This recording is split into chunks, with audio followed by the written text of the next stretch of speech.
Je m'appelle Murat Mevlana Temel, je suis artiste et astrologue. En ce moment, j'étudie, je suis en deuxième année à la Haute École d'Art de Berne. J'étudie la pratique d'art contemporain et plus spécialement, je suis plutôt dans la performance et l'écriture. En fait, dans ma pratique, l'étincelle commence souvent avec l'écriture et l'écriture, elle est souvent soit poétique, soit quelque chose d'anecdotique où je raconte quelque chose d'intime mais qui peut devenir plutôt collectif, universel.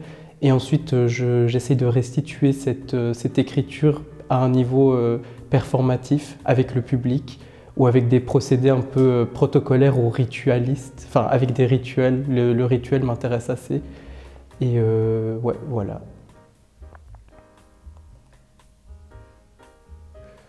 Oui, du coup, comme j'ai dit avant, comme je suis astrologue, l'astrologie, le tarot, tous les domaines un peu ésotériques m'intéressent. Tout ce langage un peu du symbolique, parce que je trouve qu'aussi ça se relie assez avec la performance, parce qu'on me demande souvent si la performance c'est du théâtre, mais justement, j'essaye de m'éloigner du théâtre par la performance, parce que la performance c'est plutôt des actes symboliques ou archétypaux, pas comme l'astrologie, c'est encore d'autres genres d'actes, je trouve, mais ça peut se rapprocher, on peut faire des liens sans que ce soit trop évident. Et j'aime bien que les choses ne soient pas évidentes tout le temps. Sinon, je m'intéresse aussi beaucoup aux questions de l'identité parce que c'est des choses que je travaille beaucoup dans mon écriture. Et l'identité au niveau national, ethnique ou oui, juste le fait d'être double, multiple, comme ça, c'est quelque chose qui m'intéresse et qui m'interpelle. Et puis au niveau encore de l'ésotérisme avec l'astrologie, mais aussi le soufisme qui me rapproche un peu de mes racines turques. Et je mélange un peu tout ça dans ma pratique, tant artistique que justement astrologique. Je dirais que ça propose quelque chose de neuf parce que ça quitte la page, dans le sens où ce que j'écris reste autant sous forme de livre, le livre objet, pardon, mais autant sous forme physique ou juste sonore en fait, parce que ça peut autant être des lectures que des actions finalement.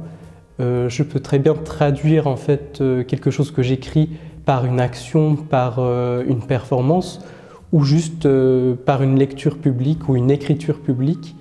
Et donc le fait que l'écriture quitte la page, quitte le livre, je pense que ça peut ajouter du nouveau. Il y a aussi la présence qui compte, je dirais, ma présence qui peut différer ou être particulière, ou ma non-présence aussi, parce qu'il y a aussi cette question de l'absence. Et donc, du coup, le livre prend une forme peut-être autonome et la performance une autre forme autonome, mais tout ça est relié à chaque fois, tout en restant indépendants les uns des autres, et je dirais que c'est ça qui fait aussi la différence. Ce que je prie, justement la performance et l'écriture, je dirais principalement.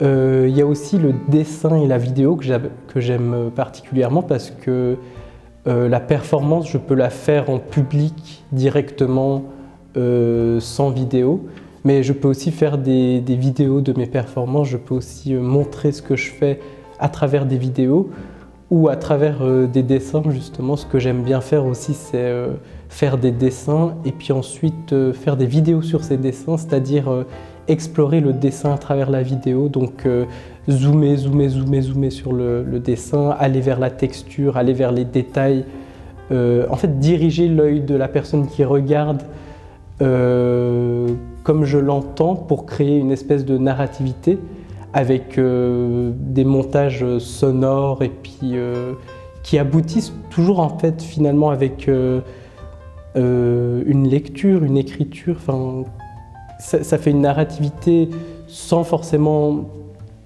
qu'il y ait des dialogues ou quelque chose comme ça, mais ensuite ça termine par quelque chose que je lis en montrant soit l'ensemble du dessin, soit un détail comme ça. Donc ouais, il y a tout ce champ que j'aime beaucoup explorer en fait. Ou un art vivant pour moi, c'est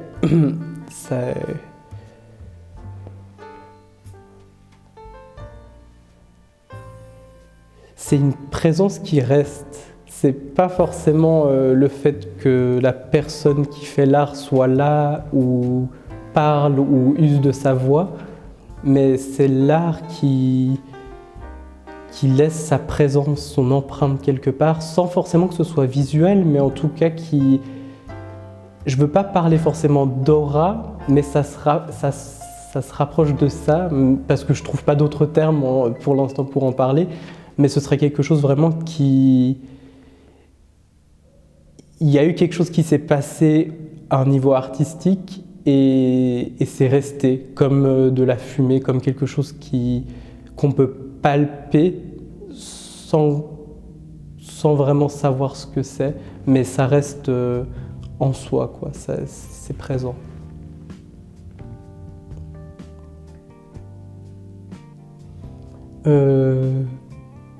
Pour mon expérience personnelle, il y a toujours des idées dans la tête comme ça qui fusent, il y a toujours des choses à vouloir explorer. Mais la réalisation, elle se produit toujours avec l'essai, l'expérimentation, dans le sens où je vais avoir une idée et je ne vais pas me poser de questions de me dire « ok, ça c'est bien, ça c'est pas bien », ou je ne vais pas essayer de me demander pourquoi est-ce que j'ai cette idée. Je vais la faire, je vais faire un premier jet, un premier geste expérimental ou pas, ou juste poser un geste en fait. Et ensuite, soit le refaire, un peu dans un processus de répétition, refaire jusqu'à ce que ça sonne vraiment juste en fait. Et du coup, la conceptualisation se fait avec le faire, je dirais. C'est comme ça que ça marche pour moi en tout cas, dans le sens où plus je fais et plus je me dis « ah ouais, ok, c'est ça que je suis en train de faire ».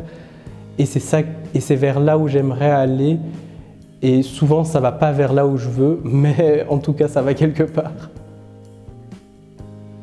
Mes projets à venir, étant donné que je travaille pas mal sur l'identité, justement, j'aimerais bien aller en Turquie, vivre un peu là-bas. Mes deux parents sont originaires de là-bas. Et donc, j'aimerais bien aller vivre là-bas pour découvrir la scène artistique.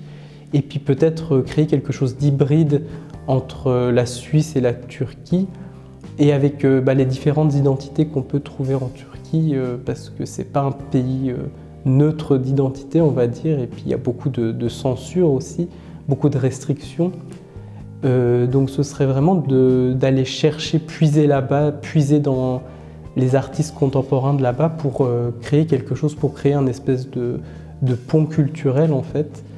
Dans l'idéal, j'aimerais aussi créer une association où on pourrait être plusieurs artistes qui viennent de cette partie du monde, pas forcément de la Turquie, mais plutôt de l'Asie de l'Ouest, des Balkans, d'Afrique du Nord, des lieux en fait, où on partage une certaine mémoire ancestrale pour faire émerger en dehors des médias en fait, qui peuvent parfois déformer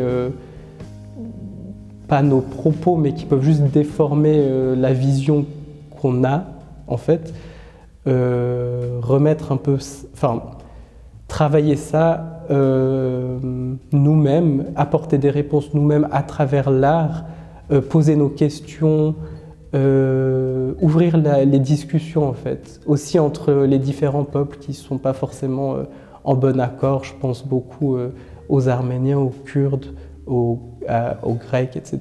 Et je me dis que ça pourrait être vraiment sympa d'avoir un espace de discussion, d'expérimentation et de création.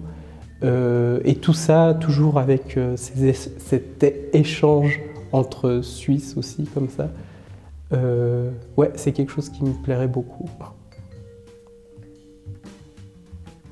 Ouais, alors j'y ai déjà pensé, du coup je le renommerais Fatima Das, tout simplement, parce que chaque chapitre du livre commence par «Je m'appelle Fatima Das».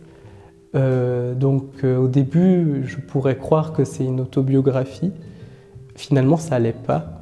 C'est la frontière du coup entre l'autobiographie et la fiction, elle est très floue parce que finalement, des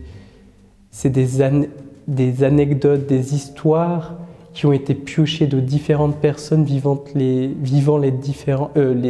mêmes expériences. Donc là, entre autres, c'est je m'appelle Fatima Das, je suis française d'origine algérienne, je suis musulmane et lesbienne. Donc comment faire cohabiter en une personne toutes ces identités. Et donc en fait le nom, je le trouve toujours très fort parce qu'on se présente toujours avec notre nom. Donc notre nom comme identité, notre nom comme fiche d'identité en fait, comme voilà, je m'appelle. Et chaque chapitre qui commence par «Je m'appelle», sans que ce soit une autobiographie, donc se libérer un peu de ce prénom, se désidentifier de ce prénom, mais tout en étant identifié et en contenant toutes ces expériences similaires. Je trouve que c'est très fort en fait, et puis c'est comme ça que je vois assez aussi mon processus d'écriture, où je parle d'identité, où la frontière entre l'autobiographie et la fiction est assez floue parce que je puise l'inspiration d'expériences que je vois et d'expériences que je vis. Et donc, je m'appelle Mourad, mais ça peut être aussi plein d'autres personnes. Donc, voilà. Je publierai toutes les histoires ou les mythes ou toutes les choses qu'on transmet en fait, que ce soit des histoires transmises, que ce soit des contes, des mythologies qu'on transmet oralement. J'aimerais les retranscrire par écrit pour garder en fait une trace objet, parce qu'il y a beaucoup de contes, de mythologies qui passent juste oralement et puis qui sont pas forcément déformés, mais qui se perdent petit à petit. Et puis il y a beaucoup, par exemple, de contes ou de livres pour enfants qui se font, des livres pour enfants qui sont inventés, alors qu'en fait on peut puiser dans beaucoup de choses du passé et pas forcément les réactualiser, mais les mettre en avant, en tout cas, sous forme de traduction ou une traduction picturale ou comme ça. Donc je privilégierais beaucoup plus tous ces mythes ruraux en fait, ou oraux, ruraux et oraux, voilà. Je voudrais pas forcément avoir une œuvre d'art dans mon salon, plutôt peut-être des artistes, des artistes qui performent. Je sais pas, je pense à Vito Acconci, qui se masturbe avec ses excréments. Mais je pense pas que je voudrais l'avoir dans mon salon tout le temps, mais s'il me faisait des performances privées de temps en temps, je dirais pas non. Ou Chris Burden qui s'enferme dans un placard, pourquoi pas non plus. Enfin, tous ces performeurs des années 60 qui étaient assez extrêmes dans leur pratique, c'est des gens que j'aimerais avoir dans mon salon. Ce serait intéressant de voir leur travail performatif dans mon salon. Je ne sais pas si je suis d'accord avec lui, parce que il n'est pas né à Genève. Moi, je suis né à Genève. Et du coup, il a eu le plaisir de voyager pour trouver la ville, la fameuse ville. Et ça me paraîtrait un peu ennuyeux d'être déjà né dans cette ville où on peut trouver le bonheur. Ça pourrait être pas mal. Peut-être dans le futur, je serais d'accord avec lui après être revenu de plusieurs lieux que j'aurais essayé. J'aimerais être d'accord avec lui, mais je sais pas. Pour le moment, j'arrive pas trop. Justement parce que je suis né ici et je suis éternellement insatisfait. Donc si je devais trouver une ville à la place, je pense pas que dans cette ville on serait heureux non plus, mais je choisirais Istanbul, pas parce qu'on trouve le bonheur là-bas, mais parce qu'on peut être double là-bas, parce qu'il y a cette friction Europe-Asie, et vivre sa duplicité dans cette ville qui est déjà double, je trouve que c'est intéressant et ça m'apporte un peu de joie. Pas le bonheur, mais ça me rapporte un peu de joie.